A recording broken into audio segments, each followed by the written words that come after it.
En 218 avant notre ère, il accomplit ce que personne ne croyait possible.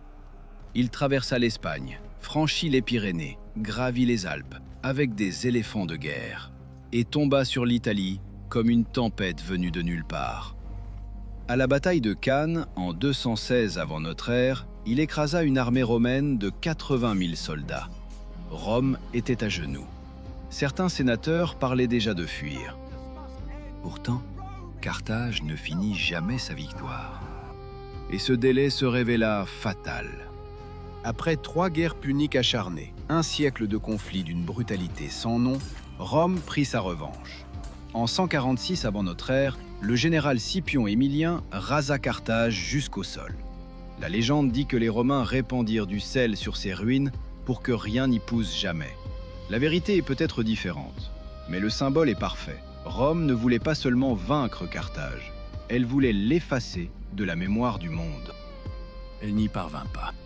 Parce qu'ironiquement, les Romains rebâtirent exactement là où ils avaient tout détruit. La nouvelle Carthage devint l'une des capitales les plus importantes de l'Empire romain. La région prit le nom d'Africa, et c'est de là que vient le nom du continent tout entier. Ces plaines produisaient des tonnes de blé qui nourrissaient les légions et les foules de Rome. Des cités magnifiques s'y développèrent. L'amphithéâtre d'Elgem, dont les ruines stupéfient encore aujourd'hui les visiteurs, comptait parmi les plus grands du monde romain.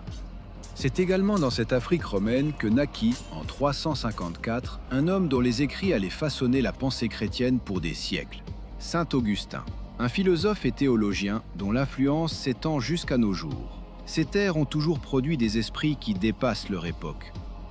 Mais les empires ne durent jamais éternellement.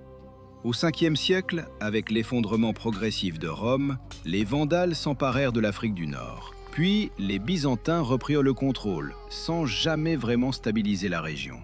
Le sol était prêt pour une nouvelle révolution. Au milieu du 7e siècle, des armées arabes portant le message de l'islam déferlèrent sur l'Afrique du Nord. En 670, le général Uqba ibn Nafi fonda la ville de Kairouan, qui allait devenir l'une des cités saintes les plus vénérées de l'islam et un centre intellectuel d'une importance capitale. Mais la résistance ne manqua pas.